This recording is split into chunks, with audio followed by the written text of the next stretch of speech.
The Diplomat's Gambit.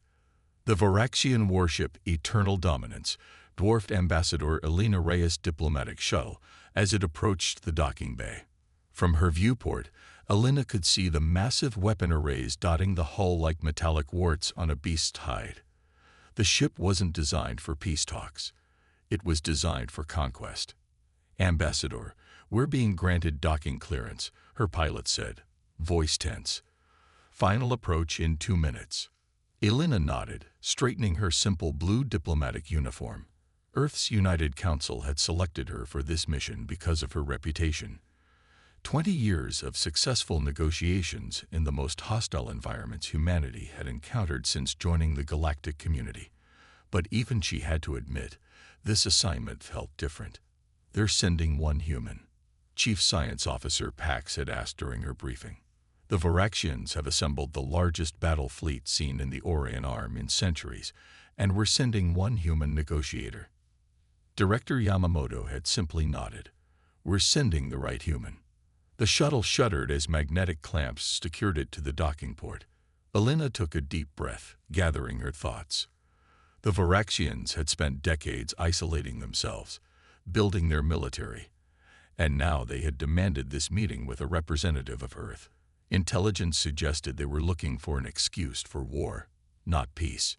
"Time to find out what they really want," she murmured, picking up her worn leather briefcase.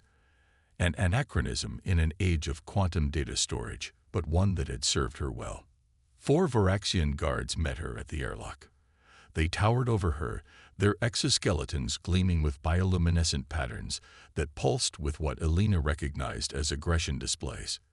Their mandibles clicked in what humans had long ago identified as contempt.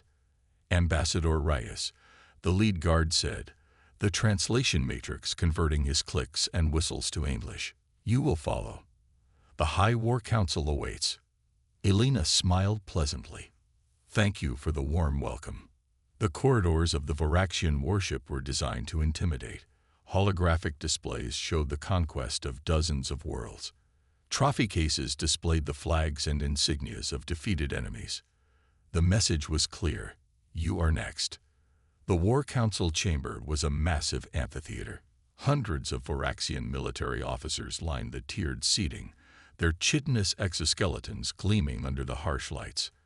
At the center was a circular platform where 5 senior Varaxians sat at a curved table. Behind them, a massive holographic display showed the current positions of the Varaxian battle fleet, arrayed suspiciously close to Earth's outer colonies. Ambassador Elena Reyes of Earth announced an unseen voice as she was escorted to a small podium facing the council. Representative of the human species, High Marshal Kraz, leader of the Varaxian Empire, leaned forward. His exoskeleton was scarred from countless battles, and his compound eyes reflected Elena's image back at her like fractured mirrors. "So," Kraz's voice rumbled through the chamber, "they send us one small human to decide the fate of their species." Laughter rippled through the assembly. Elena smiled. "Thank you for the opportunity to speak directly, High Marshal. Earth values directness in matters of importance." "As do we," Kraz replied. "Then let me be direct. Your species has violated Varaxian territorial claims in the Protean sector. Your mining operations extract resources that rightfully belong to the Empire. Your military vessels have conducted provocative exercises near our outposts." The holographic display shifted, showing alleged evidence of these violations. "These are serious accusations," Elena replied calmly. "May I examine the evidence in detail?" War Minister Vrax, seated to Kraz's right, hissed. "The evidence has been verified by our most advanced systems." "Of course," Elena nodded. "But in matters of potential conflict, both sides should examine all evidence thoroughly, don't you agree?"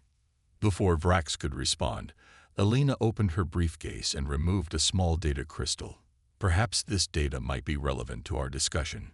She inserted the crystal into the console before her.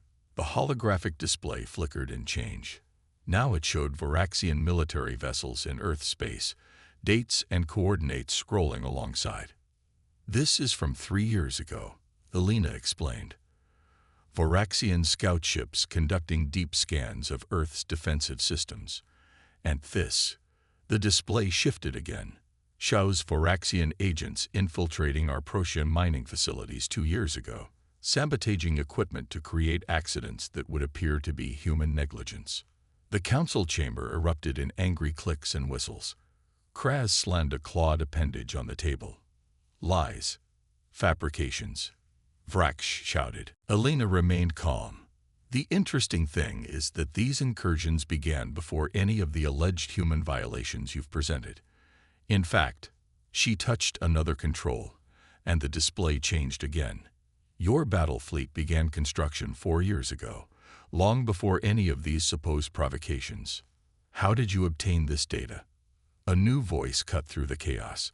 It belonged to Science Minister Telv, the only female on the council. Her exoskeleton was decorated with the blue markings of the scientific caste. That's the right question, Alina replied, nodding respectfully to Telv. While you've been watching us, we've been watching you too. The difference is, we were curious about why a previously isolationist empire would suddenly begin preparing for war. The room fell silent. Your preparations weren't as secret as you believed, Alina continued. We detected your fleet movements, your resource allocations, your propaganda campaigns preparing your population for conflict. What we couldn't determine was why. Kraz leaned forward, his compound eyes fixed on Alina. Perhaps we simply recognized a threat that needed to be eliminated before it grew too powerful. A curious assessment, given that Earth has signed non-aggression pacts with 17 spacefaring species, while the Voraxian Empire has conquered 12 worlds in its history, Alina replied. But let me be clear, if you're looking for war, you will find humans are not the easy conquest you might expect. Threats. War Minister Vrax laughed. Your military is a fraction the size of ours. True, Alina nodded. But size isn't everything, is it? For instance, are you aware that the translation matrix I'm speaking through right now has already mapped 87% of your ship's communication network? Or that human quantum entanglement technology allows us to transmit data instantaneously across any distance without detection? The confidence in the room wavered slightly. But I'm not here to threaten, Alina continued. I'm here to understand why the Voraxian Empire, with its proud history and technological achievements, feels that war with humanity is necessary. Science Minister Telv leaned forward. Perhaps Ambassador Reyes raises valid questions, High Marshal. Our intelligence on human capabilities may be incomplete. Kraz's mandibles clicked in irritation. Our decision is made, Science Minister. The human may present terms of surrender, but nothing else will prevent the inevitable. Alina smiled. Then, with respect, High Marshal, I'd like to request a recess to prepare a proper response to your invitation for surrender. Perhaps 12 of your hours would be sufficient. Kraz waved a dismissive claw. You have 6 hours, human. Use them wisely. As the guards escorted Alina from the chamber, she caught Science Minister Telv watching her with an intensity that suggested something beyond the official position of the council. Back in her assigned quarters, luxurious but clearly monitored, Alina sat at the desk and began making notes in an old-fashioned paper notebook. The Voraxians would be watching every movement, recording every word, but some habits persisted from her early diplomat days. Paper couldn't be hacked. 3 hours later, as she was reviewing data on her secured tablet, the door chimed. Enter, she called, expecting the guards. Instead, Science Minister Telv glided into the room, her blue-marked exoskeleton catching the light. Ambassador Reyes, Telv's mandibles clicked softly. I believe we need to speak privately. Alina raised an eyebrow. I assume this room is monitored by at least 7 different security systems. Only 5, Telv replied, activating a small device on her wrist. And they are now experiencing temporary difficulties. Alina set down her tablet. I'm listening. The High Marshal has missiled you, and our people, Telv said, her translator rendering her clicks and whistles in a hushed tone. This war is not about territorial violations or resource claims. I suspected as much. Elena nodded. What's the real reason? Internal politics, Telv explained. The warrior caste has been losing influence for decades as our society has evolved. They need a war to justify their continued dominance. Humans were chosen because you're seen as formidable enough to be worthy opponents, but not so advanced that victory is uncertain. Elena absorbed this information. And you're telling me this because millions of Voraxians will die in a pointless war. Telv's compound eyes glistened. Our scientific community has been developing cultural exchange proposals for years, but the warrior case blocks all attempts at outreach. They fear what we might learn from other species, particularly humans. Elena asked. Yes, your adaptability is disturbing to them. Before Elena could respond, her tablet chimed with an urgent alert. It seems, she said, reading the message, that the High Marshal has decided 6 hours was too generous. The War Council is reconvening in 30 minutes. Telv's exoskeleton flushed with patterns Elena recognized as alarm. They're accelerating the timeline. They must suspect I would reach out to you. Then we don't have much time, Elena said, standing. Minister Telv, would other Voraxians share your concerns about this war? Many in the scientific and artisan castes, some in the administrative caste, even a few in the warrior caste who see the folly of unnecessary conflict. Elena nodded, making her decision. Then perhaps it's time to show the High Marshal exactly what he's getting his people into. When Elena returned to the War Council chamber, she noticed subtle changes. More guards, weapons visible rather than ceremonial. The tension in the room was palpable. High Marshal Kraz didn't waste time on formalities. Ambassador Reyes, your time for contemplation has ended. Will you present Earth's surrender, or shall we proceed with the inevitable? Elena stepped up to the podium, her expression serene. Neither, High Marshal. Instead, I'd like to share some information that all members of the Council, and indeed all Voraxians, should consider before embarking on this path. She inserted a new data crystal into the console. The holographic display flickered to life, showing a series of star charts. These are the current positions of Earth's defense fleet, she began. War Minister Vrax laughed. Your pitiful collection of ships. We are well aware. Not those ships, Minister Vrax, Elena interrupted. These are our hidden fleet positions. The display expanded, showing hundreds of previously unknown vessel locations, arranged in a complex defensive grid that overlapped with Voraxian fleet positions. Impossible. Vrax shouted. Our intelligence would have detected. Human stealth technology, Elena explained, developed after our unfortunate first contact with the Crixian hegemony. We learned the hard way that not all species share our preference for diplomacy. Kraz stood, his massive form looming over the table. These are fabrications meant to delay the inevitable. Perhaps, Elena nodded, but can you afford to be wrong? Especially when your fleet commanders are already experiencing uncertainties. She touched another control, and the display changed to show internal communications from the Voraxian fleet, strategic assessments, private messages between commanders, even personal logs expressing doubts about the coming conflict. The chamber erupted in chaos. How did you access these? Kraz demanded, his mandibles clicking furiously. The same way I accessed your personal files, High Marshal, Elena replied calmly, including your correspondence with factory owners promising them human worlds to exploit, and your private messages to military officers promising them glory and advancement. And most importantly, she paused, looking directly at the other council members. Your secret assessments that this war will cost at least 30% of Voraxian military strength and possibly trigger civil unrest among the lower castes. Science Minister Telv stood. Is this true, High Marshal? Before Kraz could respond, the lights in the chamber flickered. A moment later, the doors slid open, and a squad of guards rushed in, surrounding the council table. What is the meaning of this? Kraz demanded. The guard captain stepped forward. Security alert. High Marshal. We've detected unauthorized data transmissions throughout the fleet. Information about the war plans is spreading among the crew.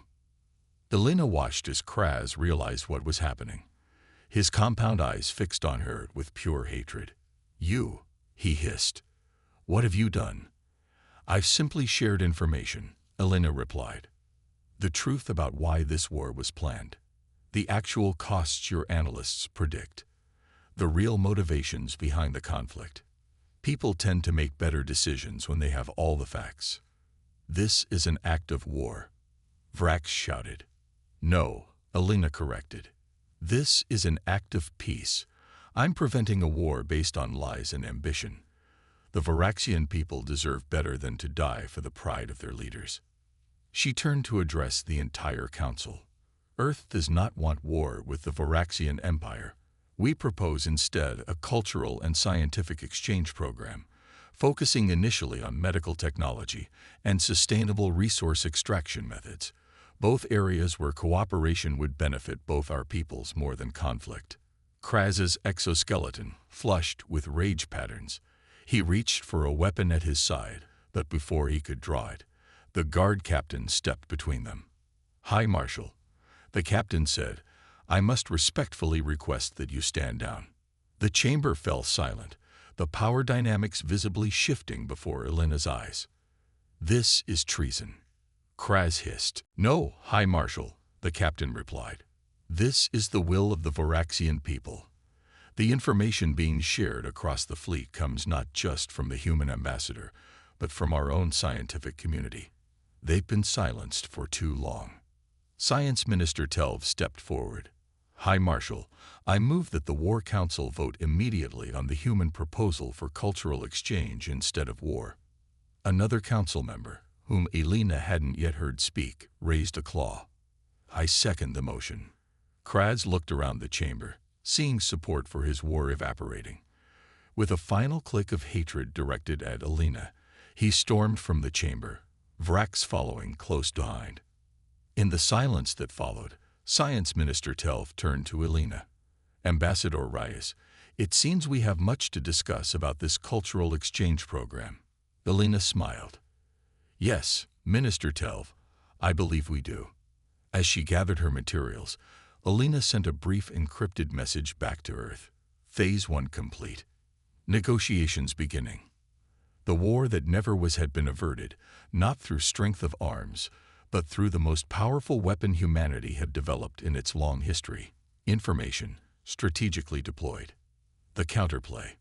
The private dining chamber aboard the Varaxian flagship wasn't designed for humans. The chairs were too tall, the table too wide, and the lighting highlighted frequencies that human eyes could barely perceive. But after 16 hours of intensive negotiations, Elena Reyes had more pressing concerns than comfort. The provision regarding technology exchange is still problematic. Science Minister Telv noted, her mandibles clicking thoughtfully as she studied the draft agreement. The warrior caste will never accept unrestricted information flow. Elena nodded, making a note in her leather-bound book. "What if we start with medical and agricultural technologies? Non-military applications that clearly benefit the general population." Before Telv could respond, the chamber's security alert pulsed. A subtle pattern of lights that Elena had learned indicated an incoming priority message. Telv's exoskeleton flushed with concerned patterns as she accessed the alert. "It seems," Telv said carefully, "that High Marshal Kraz has retreated to the military stronghold on Vorax Prime with his most loyal commanders. They're refusing to acknowledge the Council's ceasefire order." Elena frowned. "Can they act independently?" "They control approximately 40% of our fleet," Telv admitted, "and Kraz has deep support within the warrior caste. This situation has become complicated." "Civil conflict," Elena said, understanding immediately. "The last thing either of our peoples need." The door slid open, and Security Commander Jex entered, his battle-scarred exoskeleton adorned with the insignia of the elite guard. He had been assigned as Elena's protection after the leadership change, a role he had accepted with professional detachment. Minister Telv, Jex announced, the Provisional Council requests your immediate presence. The situation is escalating. Telv rose, her movements betraying concern. Ambassador Reyes, I must attend to this. Commander Jex will ensure your safety. After Telv departed, Alina turned to Jex. Commander, I need to understand what's really happening. Not the diplomatic version. Jex's compound eyes studied her for a moment before he responded. High Marshal Kraz has declared the Provisional Council illegitimate.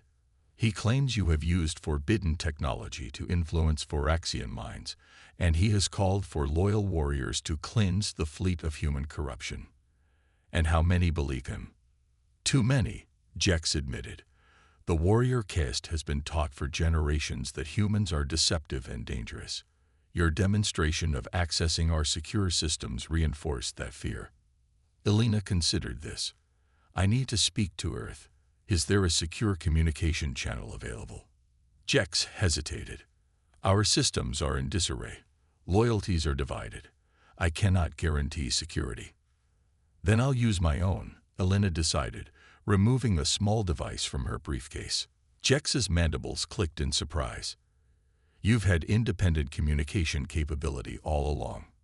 Commander, Alina smiled slightly. I'm a diplomat, not a hostage. Of course I maintain secure channels to my government. The quantum entanglement communicator established connection instantly, bypassing all Voraxian monitoring systems. Director Yamamoto's holographic form appeared above the device, his expression grave. Ambassador Reyes, your situation has evolved rapidly. Our analysis suggests a 68% probability of Voraxian civil conflict within the next 12 hours. I concur, Alina replied. High Marshal Kraz is consolidating power on Vorax Prime. He's painting this as human manipulation rather than legitimate internal dissent. The Defense Council has authorized Operation Shadow Shield, Yamamoto informed her. The fleet is moving to secure positions around our colonies. We're prepared for any eventuality. Alina nodded. And my secondary protocols. Authorized, Yamamoto confirmed. Full spectrum. Good luck, Ambassador. His image faded. Alina turned to Jex, who had maintained a respectful distance during the exchange. Commander, I need to address the Provisional Council immediately. They are in emergency session, Jex objected. That's precisely why they need to hear what I have to say. The Provisional Council chamber was smaller than the War Council's amphitheater, designed for deliberation rather than intimidation. 8 Voraxians representing different castes sat around a circular table, their exoskeletons displaying a rainbow of caste markings. Science Minister Telv had taken the role of acting chair in Kraz's absence. Alina entered with Commander Jex, immediately sensing the tension in the room. Ambassador Reyes, Telv acknowledged. The Council is dealing with an internal matter. With respect, Minister, Alina interrupted. This is no longer an internal matter. High Marshal Kraz has threatened war against Earth based on false pretenses. His actions make this an interspecies issue that falls under my diplomatic purview. She has the right to speak, said Administrator Lox, a Voraxian with the green markings of the administrative caste, especially as Kraz is using anti-human rhetoric to rally support. Telv nodded. Proceed, Ambassador. Alina stepped to the center of the chamber. Members of the Council, I'll be direct. You face a critical choice that will determine not only relations with Earth, but the future of Voraxian society. High Marshal Kraz is attempting to preserve an outdated power structure by manufacturing an external threat. This is a common historical pattern on Earth as well. She activated her tablet, projecting data into the Council's holographic display. These are real-time analytics of communication patterns across Voraxian space. The warrior caste is mobilizing, but they represent only 22% of your population. The majority of Voraxians are responding positively to the cultural exchange proposal. How did you access this data? Asked a Voraxian with the purple markings of the merchant caste. Your public communication networks aren't as secure as your military ones, Alina explained. But more importantly, I've had help from Varaxians who want peace, scientists, administrators, even warriors who recognize Kraz's actions as self-serving. Traitors, hissed a Varaxian at the far end of the table, one Alina hadn't met before. His exoskeleton bore the red markings of the warrior caste. No, counselor, Alina countered. Patriots who understand that adaptation is survival. The Varaxian Empire has conquered worlds, but now you face a different challenge. Integration into a galactic community where cooperation often yields greater benefits than conquest. She changed the display to show economic projections. These models, developed by your own economic analysts but suppressed by the warrior caste, show the potential growth from peaceful trade versus the cost of military expansion. The difference is striking. The council studied the projections in silence. Impressive, Administrator Locks finally said, but academic. Kraz controls nearly half our military forces. He's threatening to attack any ships that don't pledge loyalty to him. Alina nodded, which brings me to my proposal. Earth is prepared to offer defensive support to the Provisional Council, including advanced shield technology that can be rapidly deployed to your civilian centers. The warrior caste representative stood abruptly. So now the truth emerges. You offer to protect us, making us dependent on human technology. This proves Kraz's warnings. Councillor Grax, Telv said firmly, let the ambassador finish. Alina faced Grax directly. Councillor, I understand your concerns. That's why the technology transfer would be complete, not partial. Earth would provide both the systems and the knowledge to maintain and reproduce them independently. No ongoing dependence, just a one-time assistance to prevent needless Varaxian deaths. Grax's mandibles clicked in surprise. He clearly hadn't expected this response. Furthermore, Alina continued, all human defensive forces would remain outside Varaxian space, acting only as a deterrent against external opportunists who might exploit your internal division. And what does Earth want in return for this? Generosity. Grax demanded. Peace, Alina replied simply. And the opportunity to learn from Varaxian adaptive biotechnology, which our scientists believe could help address several medical challenges facing humans. A fair exchange of knowledge with no military component. Before Grax could respond, the chamber's alert system activated. The holographic display shifted to show a Varaxian military officer whose exoskeleton displayed the loyalty markings of Kraz's faction. Provisional Council, the officer announced. High Marshal Kraz has issued final terms. Return control of the fleet to loyal commanders within 2 hours, or face cleansing fire. The human must be surrendered immediately for justice. The transmission cut off. The council erupted in urgent discussions. Alina exchanged a glance with Commander Jex, whose mandibles clicked in a pattern she'd come to recognize as grim determination. Council members, Alina said, raising her voice above the chaos, I need your decision now. Earth's defensive technologies are already prepared for deployment, but we need your authorization. Science Minister Telv looked around the table. We will vote. Those in favor of accepting Earth's assistance. 6 appendages raised immediately. Administrator Locks hesitated, then raised his as well. Only Councillor Grax kept his appendage down. The Council accepts, Telv declared. Ambassador Reyes, proceed. Alina activated her quantum communicator. Director Yamamoto. The Council has authorized Operation Guardian. Initiate deployment. Acknowledge, Yamamoto's voice replied. Deployment underway. First systems will be active in 17 minutes. Alina turned back to the Council. Now we must address the Varaxian people directly. The information war is as important as the physical one. For the next hour, Alina worked with Telv and Administrator Locks to craft a message to all Varaxian communication networks. They outlined Kraz's deception, the real economic data, and the Provisional Council's plan for peaceful transition. Most importantly, they announced Earth's commitment to defending civilian populations without interfering in Varaxian internal governance. Just as they finished, Commander Jex received an urgent alert. Minister Telv, Kraz's forces have launched from Vorax Prime. They're targeting this vessel first. How long? Elena asked. 23 minutes until weapons range, Jex replied. The shield systems, Telv asked urgently. 15 minutes to full activation, Elena answered, checking her data. It's going to be close. The next 15 minutes passed in tense preparation. Jex coordinated with loyal security forces. Telv and the Council continued broadcasting their message to the Voraxian people. Elena maintained constant communication with Earth's technical teams deploying the shield systems. Shield network activating, Elena announced finally, watching the data stream across her tablet. Coverage expanding. 93% of civilian centers protected.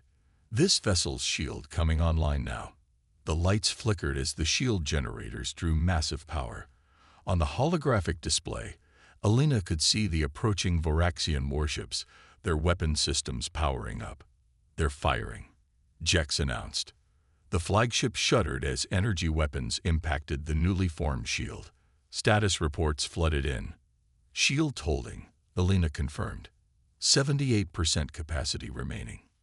Ambassador, Telv said urgently, we're receiving a priority transmission from Vorax Prime. It's not from Kraz. The holographic display activated, showing a Voraxian war leader Elena hadn't seen before. His exoskeleton bore the highest-ranking markings of the warrior caste. This is War Elder Zorax, the Voraxian announced. High Marshal Kraz has been removed from command for violating the ancient honor codes of the warrior caste. I speak now as acting marshal. The council chamber fell silent. The warrior caste exists to protect Voraxian civilization, not to rule it through deception. Zorax continued. I have reviewed the evidence of Kraz's actions and find them dishonorable. I hereby order all loyal warriors to stand down. The attack on the council flagship is cancelled. On the tactical display, Elena watched as the approaching warships powered down their weapons. War Elder Zorax, Telv addressed him formally. The Provisional Council acknowledges your honor. We invite you to join us in forming a permanent governance structure that respects all castes. The warrior caste accepts, Zorax replied. And what of the human ambassador who revealed Kraz's deception? All eyes turned to Elena. Ambassador Reyes has proven herself a friend to the Voraxian people, Telv declared. The defensive technology she provided protected countless civilian lives from Kraz's vengeance. War Elder Zorax studied Elena through the holographic link. Then perhaps Kraz was wrong about humans as well. Ambassador Reyes, the warrior caste acknowledges your unexpected honor. We would learn more of your species. As we would learn of yours, War Elder, Elena replied respectfully. Earth looks forward to a relationship built on mutual respect and exchange of knowledge.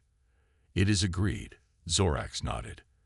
The war that never should have been is now officially ended. As the transmission concluded, Elena felt the tension drain from her body. She sank into her too-tall chair, suddenly aware of her exhaustion after days of intense negotiation and crisis management. Science Minister Telv approached, her exoskeleton glowing with the blue patterns Elena had learned indicated profound respect. Ambassador Reyes, Telv said quietly, you came to negotiate peace when we had chosen war. You showed us truth when we believed lies. You offered protection when we threatened destruction. The Voraxian people will not forget. Elena smiled. That's the thing about humans, Minister Telv. We're surprisingly difficult to exterminate, but remarkably easy to befriend. I'm looking forward to seeing what our peoples can accomplish together. As she prepared her final report to Earth, Elena reflected on Director Yamamoto's words from her briefing. We're sending the right human. One human against an empire bent on war. And somehow, it had been enough. The human diplomat had come to negotiate peace. The aliens had chosen war. But in the end, truth had proven the most powerful weapon of all. In the silence of space, the once threatening Voraxian warships now escorted Elena's shuttle back toward Earth. Behind them, The seeds of a new relationship between species had been planted, not through conquest or submission, but through the most human of qualities, the stubborn refusal to accept that war was inevitable.